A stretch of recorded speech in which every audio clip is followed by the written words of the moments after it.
3, 2, 1. Blog Talk Radio. Good morning.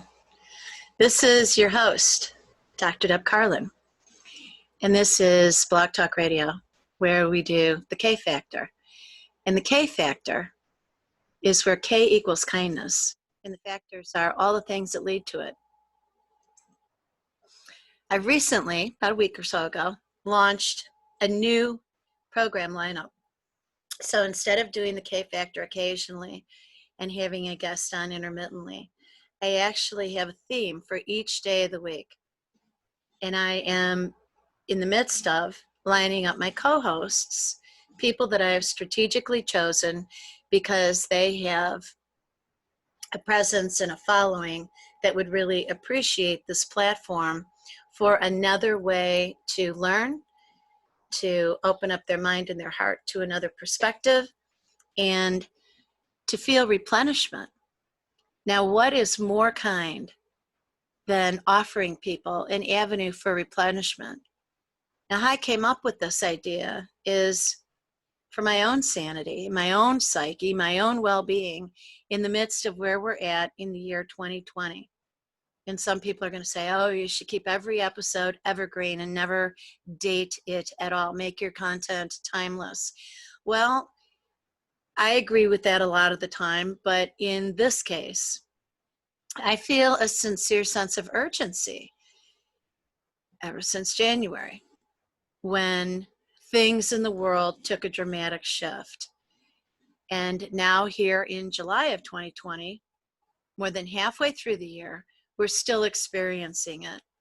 And things have really not settled down. And just when you think that maybe there's something to rejoice or relax about, there's something else that erupts. So having stability at this point, being grounded, is absolutely essential. As a doctor of psychology, that's my professional opinion. As a human being sharing this experience with all of my fellow human beings, it is my heartfelt and critically thought through strategic decision. It is a challenge right now to keep your wits about you. I find it when I'm here and I'm talking to you. I will often have to collect my words in ways that I haven't previously, because I find that my mind is still getting invaded with the energy of what it is that's taking place all across the planet. And in my opinion, because I live here in the United States, So every day of the week, starting with Sunday, I offer you another theme to dial in for your replenishment. And every theme is designed for you to lead the day with that. So for Monday, I call it Monday Mood.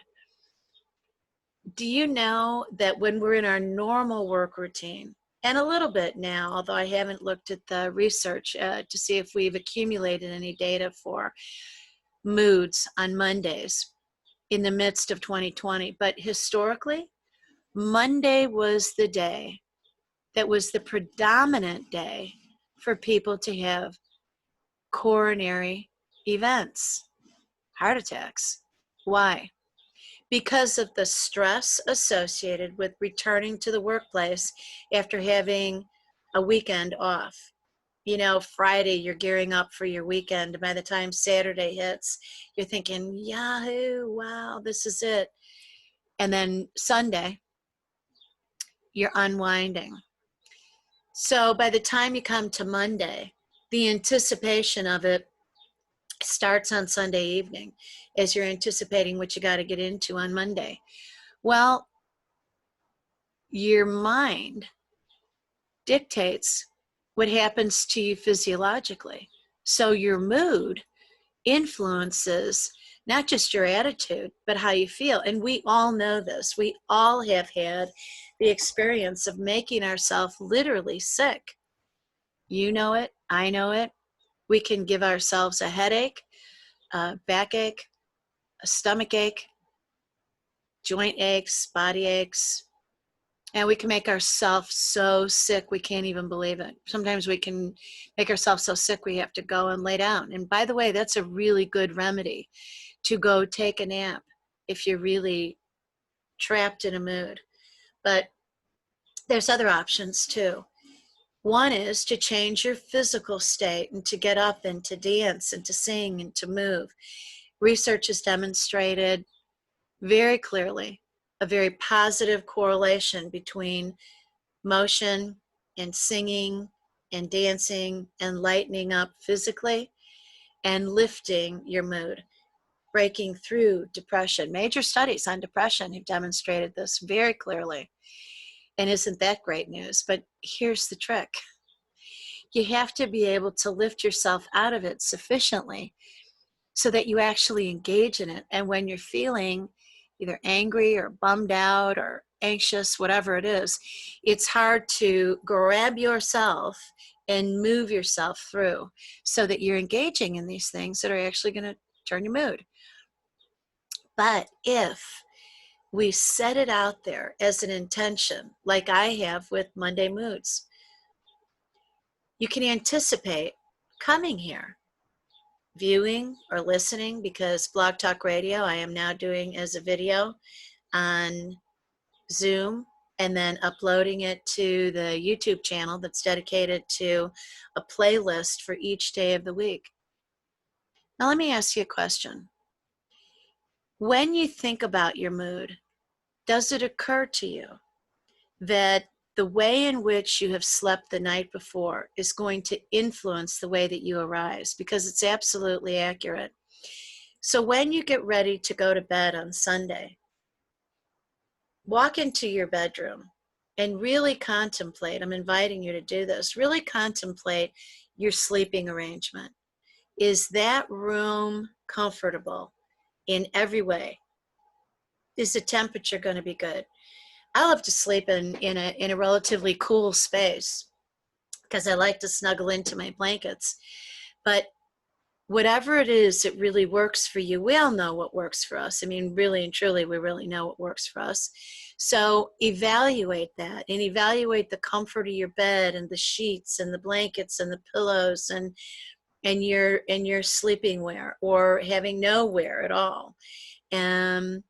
And what the sounds are in there. You know, a very strong recommendation is that we not have our electronics on when we're trying to go to sleep, because the vibration, the frequency of those electronics is going to disrupt the frequencies that we need to get into in order for the brain to rest and not be drawn into that, so that then the body can rest.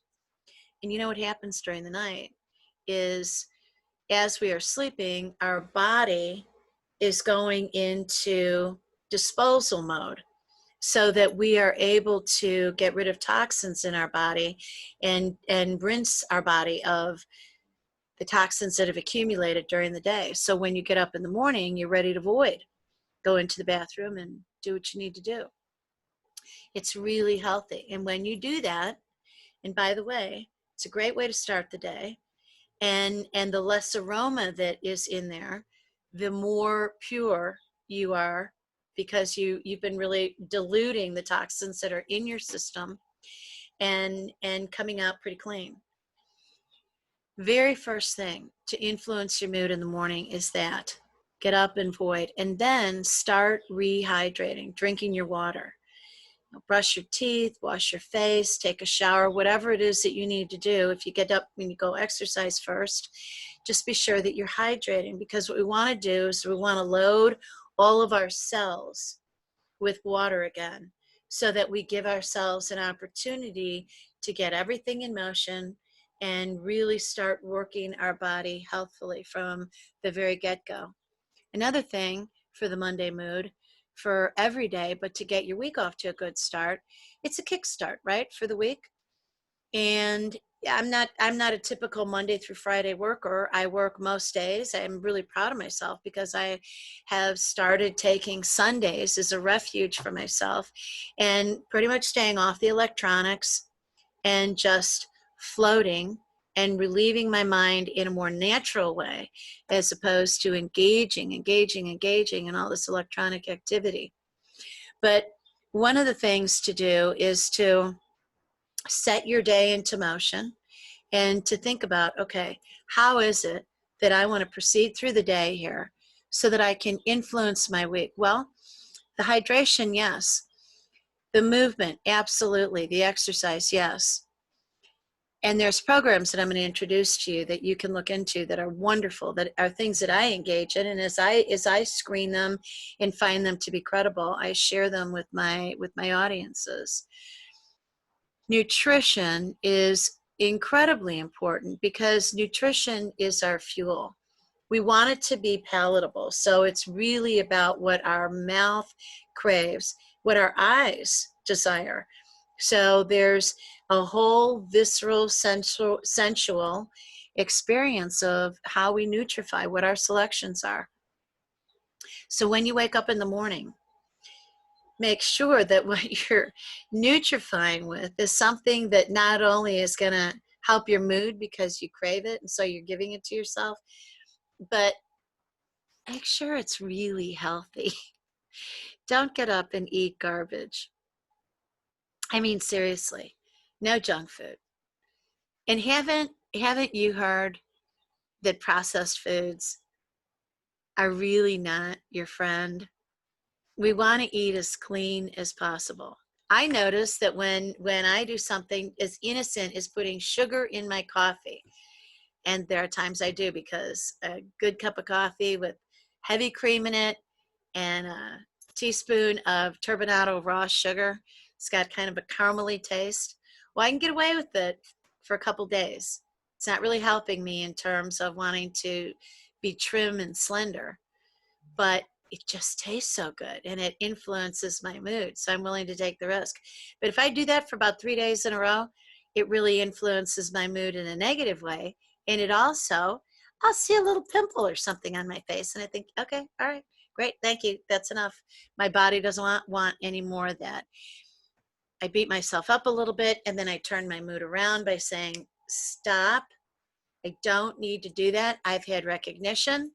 I had a little momentary lapse. I had some satisfaction. And now I need to take control of my thoughts so that I can influence my mood and get myself straight onto a good path where I feel what? What do you want your mood to be? I'll tell you what I want my mood to be. I want my mood to be one of peace. That's first and foremost. If I can bring peace into my mind, then I have the capacity to talk to myself and make calm choices about what I'm going to select to do. And by the way, who I'm going to select to interact with. So when I am putting my schedule together, I have a month at a glance on my desk here that I write all my appointments into. And I do my very best to keep it very neat and orderly. Write down my appointments. And I look at who is it that I am allowing into my space. It's a game changer. It's a real mood impact awareness. So if you're inviting people in and you're finding that your mood shifts in a negative way, see what you can do to either switch out for some other players, or if it's an employment position, what can you do to change that up? And by the way, if at any time you find yourself really stuck there, reach out in my direction and I'll help you figure it out. Because as a doctor of psychology, it's my job to understand human behavior, which is perplexing even to those of us with a lifetime of training. So I work hard to keep up on my strategies. The other thing to do is to, in the midst of scheduling your day, and it goes for even working at home. You know, I'm a lifelong entrepreneur, so I've been working at home and having an outside office for my entire career. But I have set up my office, set up my home, so I really have a work zone, and I love it. It's very comfortable. I'm sitting in one of them right now. I love that, and I need that. Siri, turn yourself off. You can turn me off in settings. live recordings, you know, you got to take what you get with it. It's a good demonstration of adaptation, flexibility, humor, tolerance. It's just what comes with everyday life, so I don't mind. So when you need to make adaptations in your day, when you're scheduling yourself up, here's one of the things that I find that really influences my mood, and people tell me that this is so common for them. Don't go back to back. You know, you need time on the backside of a meeting to assimilate what was it that just took place there? What's the follow through that I need to do? Do I have homework assignments that I need to attend to? If you go from back to back, you don't have time to take all this information and all that stimulation and quiet it down, get really focused, even if you allow 15 minutes in between your meetings. And you can come up with excuses for why you need to stretch times so you're not available at a certain time. Don't look at your schedule and say, oh yeah, I can fit that in, and keep saying yes to everything. We deserve, each and every single one of us, we deserve that release time. And I encourage it. You know, as a business consultant, I encourage it all the time. Because when people tell me that they're all jammed up, what I notice is a dip in their performance ability because they cannot think clearly about what it is that happened, what's happening next, what they need to do to clean up in between those meetings. And there are people who will go back to back for 10 hours a day, not productive. When do you actually get the work from the meeting attended to, even if it's just jotting down notes so that you recollect that meeting? So here's one of the things that I do. I schedule at least an hour off twice during the day because my meetings are often going to take me into the evening. Like today, I've got a 7 o'clock meeting, and that'll go till 8 o'clock. Yeah, 7 to 8. And then I've got an 8:30. So because I know that I'll be working till 8:30, well, no, I'll actually probably be working until 10 because that call will probably go for an hour and a half.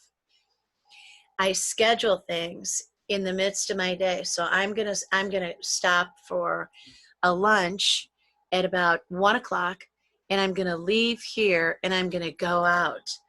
I'm gonna get in a car with the top down and drive and feel the wind in my hair and the sunshine on my face. And I am going to have some fun and release the stress of the day. Then I'll be prepared to come back in and be refreshed and refurbished again. What else is it that influences your mood? Take a look at the medications that you're taking. What kinds of medications are you taking? And for how long have you been taking them? And what dosages? Do you have a relationship with your prescribing physician? I'm going to encourage you right now to start to develop a very good rapport with who your prescribing physician is, or physicians. Make sure that they know everything that you're taking. Your over-the-counter items, your self-prescribed supplements for prescriptions from other doctors. You know, you might think that with electronic record keeping right now that everybody sees everything, but you want to make sure for your benefit that there's no integration of medication that's going to throw your mood off, your health overall, but particularly your mood. When our mood is off, we're off, right? If you start to get crabby, unless you catch yourself, you can go far flung. Especially in the midst of what we're all experiencing right now in our culture. We're up against it, my friends. The virus, the mindset, the masking, you know, everything, the social distancing. Oh, I really miss meeting and greeting people and getting so many hugs. It's a beautiful part of life. I'm finding myself right now, and I'm going to bet that you are too.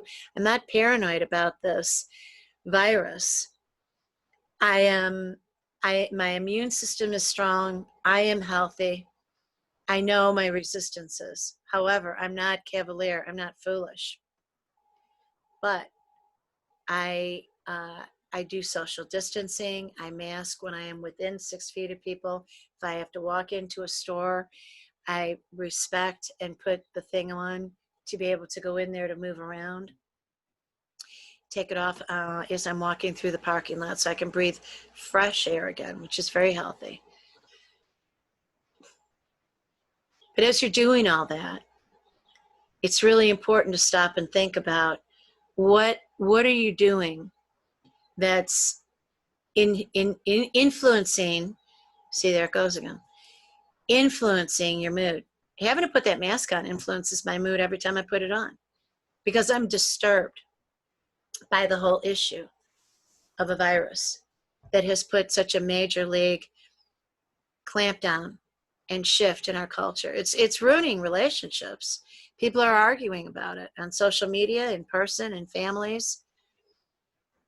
I have families and companies that I'm helping work their way through the dissension that they feel with one another because of this reality.